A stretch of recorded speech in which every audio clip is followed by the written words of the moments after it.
Hello everyone, स्वागत है आपका एक बार फिर से निमिस नॉलेज पॉइंट पर। तो आज हम लोग जनरल स्टडीज सेट 40 सेकेंड करने जा रहे हैं। इससे पहले 41 सेट जो है वो मैं करवा चुकी हूँ।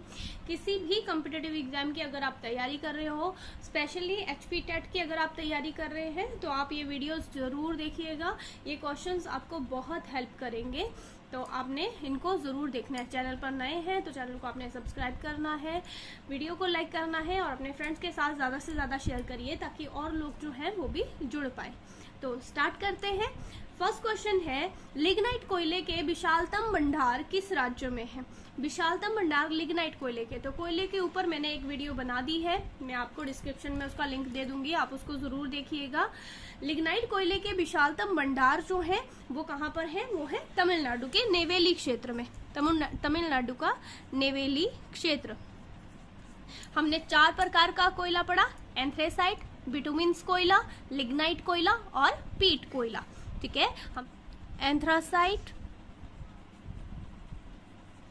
जो सबसे उच्च गुणवत्ता वाला कोयला है, फर्स्ट नंबर पे आता है, ये सबसे उच्च क्वालिटी वाला ये कोयला है जो कि जम्मू कश्मीर में मिलता है। भारत में कहाँ पर है ये है इसके भंडार सिर्फ और सिर्फ जम्मू कश्मीर में। सिर्फ एक ही जो स्टेट है वहाँ पे, यूनियन टेरिटरी है हमारी जम्मू कश्मीर, वहाँ पर ये मिलता है। सेकंड है, दूसरे नंबर पे आता है गुणवत्ता के मामले में देखें तो बिटुमिन्स कोयला। ठीक है, सबसे अच्छा कोयला एंथ्रासाइट, सेकंड नंबर पे बिटुमिन्स, थर्ड नंबर पे लिग्नाइट और फोर्थ नंबर पे सबसे घटिया जो कोयला है वो है पीट कोयला। ठीक है, तो इसके ऊपर एक डिटेल वीडियो जो है कोयले के प्रकारों के ऊपर मैंने बनाई है, मैं डिस्क्रिप्शन में आपको लिंक दे दूंगी, आप उसको इस वीडियो के बाद उसको जरूर आप देखिएगा। सेकंड क्वेश्चन है, निम्न में से कौन सी मिश्रित खेती की प्रमुख विशेषता है? इनमें से कौन सी विशेषता जो है वो मिश्रित खेती की विशेषता है? नकदी और खाद्य दोनों फसलों के साथ साथ खेती करना, 2 या 2 से अधिक फसलों की एक ही खेत में उसको उगाना, पशुपालन और फसल उत्पादन को साथ साथ करना, उपयुक्त में से कोई भी नहीं। तो मिश्रित जो खेती होती है ना, वो होती है कि आप खेती भी कर रहे हो, कृषि भी कर रहे हो और साथ में आप पशुपालन भी कर रहे हो, जैसे गाय भैंस या डेयरी उत्पाद आपने साथ में चलाया हुआ है, डेयरी उद्योग। ठीक है, तो वो आपने ध्यान रखना है, फसलें भी उगा रहे हैं, कृषि भी कर रहे हैं और साथ में पशुपालन भी कर रहे हैं, तो ऐसी खेती को हम लोग मिश्रित खेती बोलते हैं, ये आपने याद रखना है।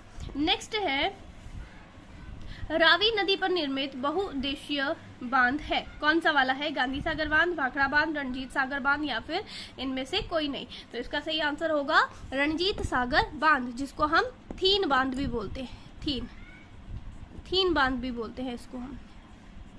ठीक है, तो ये आपको याद रखना है। रणजीत सागर बांध जो है वो रावी नदी के ऊपर एक बहुउद्देशीय बांध है। ये जो परियोजना है इसका लाभ किस किस राज्यों को मिलता है? तो आपको याद रखना है हिमाचल प्रदेश को, हिमाचल प्रदेश और साथ में पंजाब को और साथ में जम्मू कश्मीर। ठीक है, इन सभी राज्यों को जो है, इन तीनों राज्यों को जो है इस बांध से फायदा होता है, लाभ होता है। ठीक है, तो ये आपने याद रखना है। नेक्स्ट क्वेश्चन है, भारत के नियंत्रक एवं महालेखा परीक्षक की रिपोर्ट की समीक्षा करने वाली संसदीय समिति कौन है? कौन जांच करता है? नियंत्रक एवं महालेखा परीक्षक जो है, जो रिपोर्ट देते हैं, उसकी जांच कौन करता है? ठीक है, तो उसकी जांच करती है लोक लेखा समिति। ठीक है, याद रखना है, संसद की सबसे पुरानी समिति है ये, संसद की सबसे पुरानी समिति।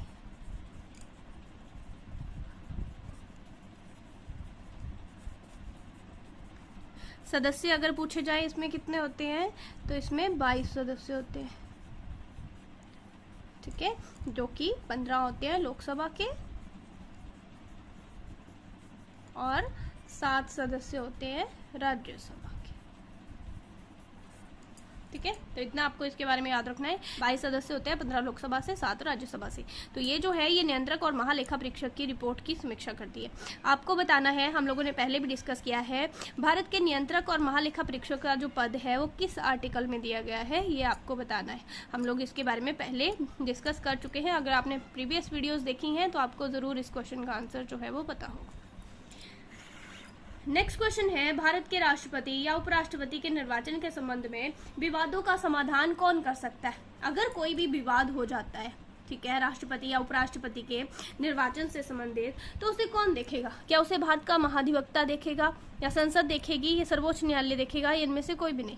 ठीक है, इसका जो आंसर है वो है सर्वोच्च न्यायालय, सर्वोच्च न्यायालय। ठीक है, जो राष्ट्रपति और उपराष्ट्रपति है, जब इनका चुनाव होता है, तो अगर चुनाव में कोई भी विवाद हो जाता है, कुछ भी समस्या आती है, उसका समाधान जो है वो निर्वाचन आयोग नहीं करता है, उसका समाधान कौन करता है?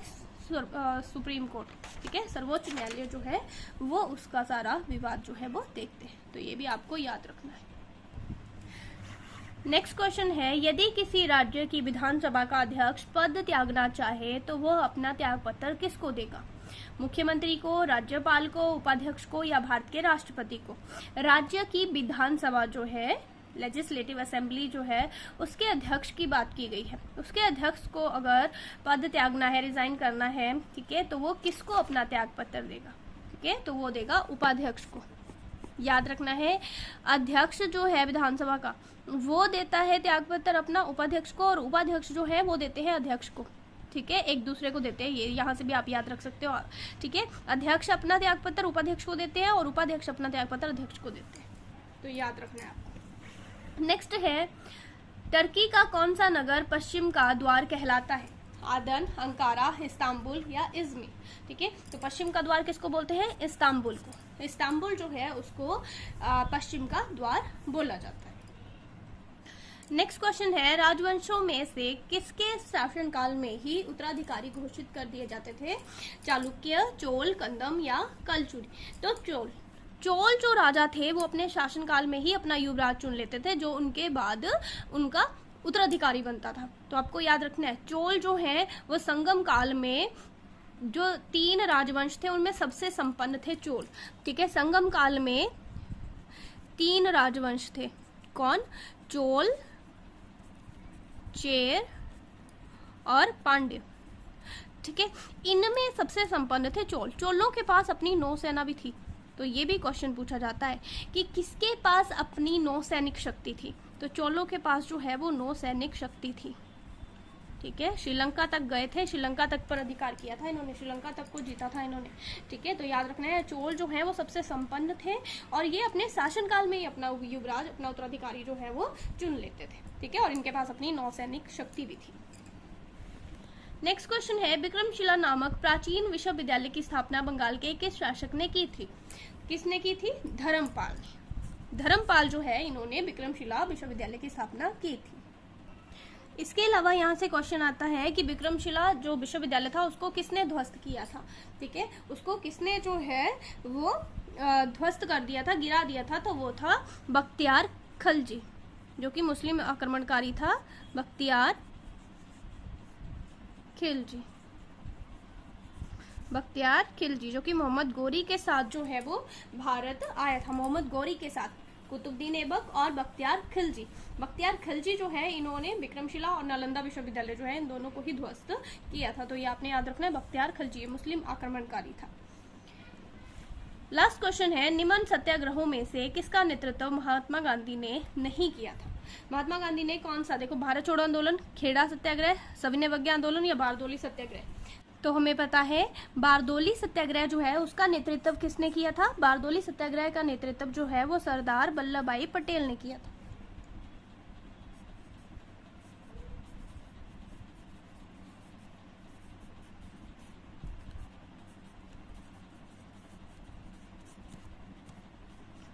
ठीक है, भारत छोड़ो आंदोलन, खेड़ा सत्याग्रह और सविनय अवज्ञा आंदोलन, ये तीनों ही आंदोलन का नेतृत्व किसने किया है? ये तीनों ही आंदोलन का नेतृत्व जो है ये महात्मा गांधी जी ने किया है। तो ये आपको याद रखना है। ये आज के क्वेश्चन थे। अगर आपको वीडियो अच्छी लगी है प्लीज वीडियो को लाइक करना है, ज्यादा से ज्यादा वीडियो को शेयर करना है, और चैनल पर नए हैं तो चैनल को सब्सक्राइब जरूर करें। मिलते हैं नई वीडियो के साथ। Thank you.